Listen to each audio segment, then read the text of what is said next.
kita jumpa lagi dalam mata pelajaran PKN.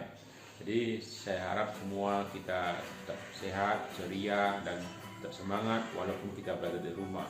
Jadi kita harus tetap disiplin, belajar supaya kita dapat mencapai cita-cita kita. Ini kita belajar kita lanjutkan bab 6, memperkuat komitmen kebangsaan. Yang mana hari ini kita masuk ke subjudul yang kedua, yaitu bentuk-bentuk semangat komitmen kebangsaan yang ditunjukkan oleh para pendiri negara kita. Ya, jadi di subjudul bagian B ini kita akan belajar bagaimana bentuk-bentuk semangat komitmen kebangsaan yang ditunjukkan oleh para pendiri negara kita setiap periodenya. Jadi ada beberapa periode tahap-tahap perjuangan kita dan bagaimana bentuk-bentuk dari semangat tersebut. Jadi dari situ kita lihat bagaimana semangat yang dimiliki oleh para pendiri negara kita yang memiliki komitmen atau semangat yang tinggi untuk memperjuangkan atau merebut cita-cita yang mereka inginkan. Jadi cita-cita itu mereka perjuangkan baik di periode persiapan kemerdekaan seperti sebelum tahun 1928 maupun setelah tahun 1928, baik begitu juga setelah tahun 1945. Jadi saya harap Bapak harap semua kamu anak-anak Bapak bisa menyimak materi kita ini ya. Bab 6, memperkuat komitmen kebangsaan. Bentuk-bentuk semangat komitmen perjuangan bangsa kita. Tujuan pembelajaran adalah supaya siswa mengerti bagaimana komitmen dari pendiri bangsa kita. Bentuk-bentuk semangat komitmen kebangsaan yang ditunjukkan oleh para pendiri negara antara lain sebagai berikut.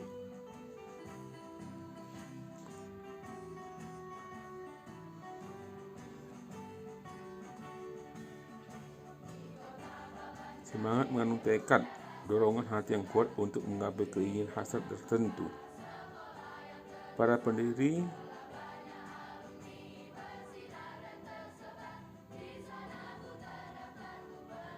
jiwa semangat komitmen dalam bentuk perjuangan tersebut juga disebut dengan nilai-nilai juang 45.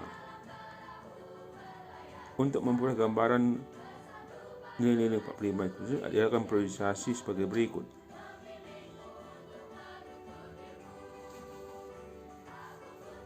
Periode pertama, masa sebelum pergerakan nasional sejak dahulu. Nusantara memiliki semangat untuk merdeka dan berdaulat.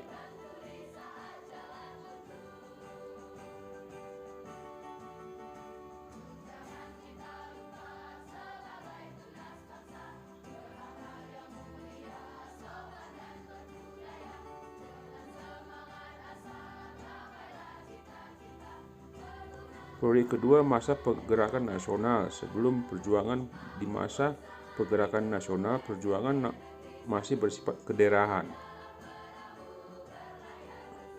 Antara lain pergerakan Sultan Hasanuddin, Paten Patimura, Diponegoro, dan sebagainya. Tapi dapat dipatahkan oleh Belanda.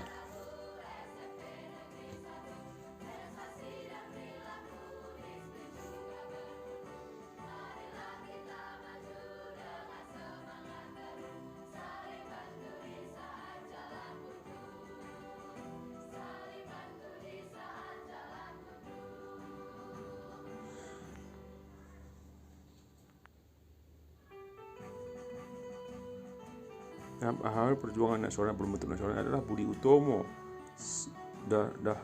Serikat Dagang Islam atau Serikat Islam pada tahun 1912. Pada tahun 1928 terjadi Sumpah Pemuda, yaitu tekad keinginan bangsa Indonesia untuk merdeka lepas dari penjajahan.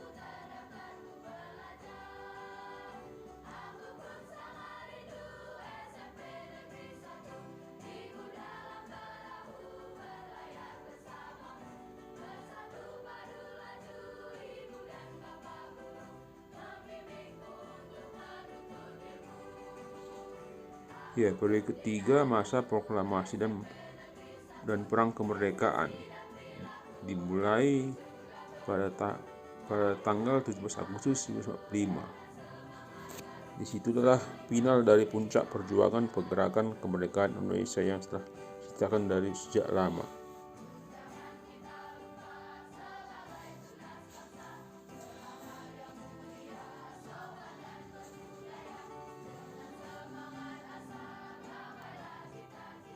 Perjuangan mempertahankan kemerdekaan melahirkan nilai-nilai operasional yang memperkuat jiwa, semangat, dan nilai-nilai perjuangan, terutama pada harga diri sebagai bangsa yang merdeka, semangat untuk berkorban demi tanah air.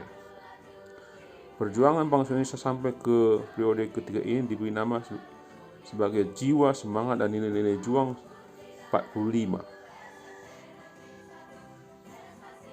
Periode keempat, masa perjuangan mengisi kemerdekaan. Pada masa ini, tantangan kehidupan berbangsa dan bernegara tidaklah kecil. Banyak tantangan yang dihadapi baik dari dalam negeri maupun dari luar negeri.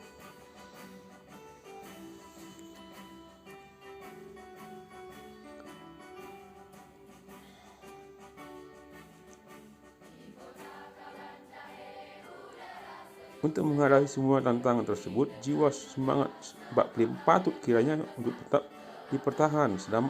Semangat 1945 adalah dorongan manifestasi dinamis dalam jiwa 45 yang membangkitkan kemauan untuk berjuang merebut kemerdekaan bangsa Indonesia.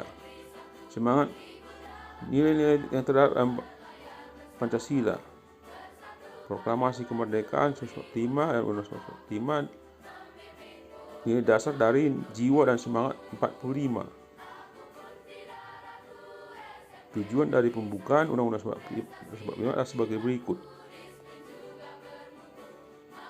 1. Ketakwaan kepada Tuhan Yang Maha Esa. 2. Jiwa dan semangat merdeka. 3. Nasionalisme. 4. Patriotisme. 5.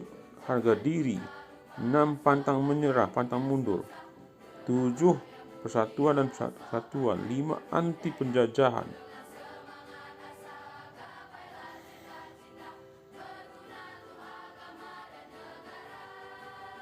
Ini dapat kamu lihat nilai-nilai tersebut yang ada dalam Undang-Undang 1945.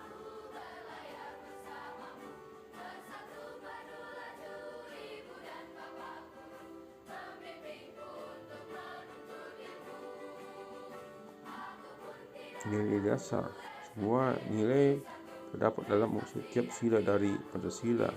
Semua nilai yang terdapat dalam Proklamasi Kemerdekaan tahun 1945.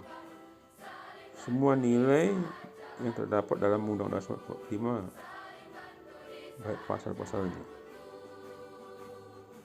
Rumusan jiwa dan semangat dari 1945 antara lain sebagai berikut.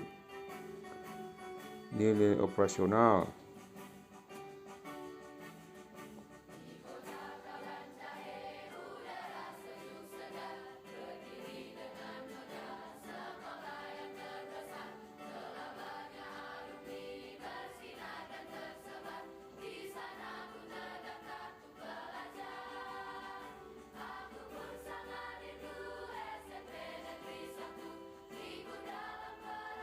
Ya, kesimpulan bisa kamu baca.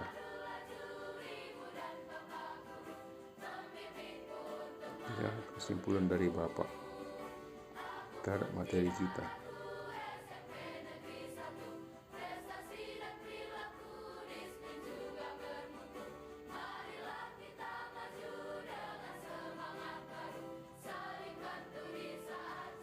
Jadi setelah kita mempelajari bab 6 subbab B tadi, kita lihat bagaimana bentuk semangat komitmen kebangsaan yang ditunjukkan para pendiri negara kita. Salah satunya contohnya seperti mempunyai jiwa nasionalisme. Maksudnya jiwa nasionalisme bersifat kebangsaan. Jadi mereka tidak berpikir lagi sesuatu yang bersifat keren, tapi bersifat kebangsaan. Jadi kebangsaan itu maksudnya secara menyeluruh. Jadi mengutamakan kepentingan negara kepentingan yang lainnya, dan juga mempunyai sifat-sifat patriotisme, sifat-sifat kepalawanan. Jadi mereka mempunyai jiwa-jiwa kepahaman atau nilai-nilai keteladanan yang ada pada diri mereka. Kemudian juga ada ikhlas. Mereka ikhlas tanpa paksaan dan rela berkorban. Jadi mengorbankan jiwa raganya. Kemudian juga mereka setia kawan. Jadi ada rasa kebersamaan yang ada pada diri mereka. Juga karena ada yang paling utama karena senasib sepenanggungan. Mereka merasakan apa buruknya akibat dijajah oleh bangsa lain. Jadi itu mereka rasakan sendiri. Juga ada kebersamaan. Jadi tidak membeda-bedakan agama, suku dan ras. Itu yang kita lihat nilai-nilai yang tinggi pada diri mereka. Jadi kalau bagaimana kita zaman sekarang ini, apakah nilai-nilai itu masih ada dalam diri kita? Jadi itulah yang mesti kita kembangkan untuk kemajuan negara kita ke depannya. Jadi saya harap kamu bisa lebih mengerti apa yang materi yang Bapak paparkan hari ini. Ya, terima kasih, tetap semangat. Ya, sampai jumpa. Tugas dari Bapak, kamu meringkas materi kita.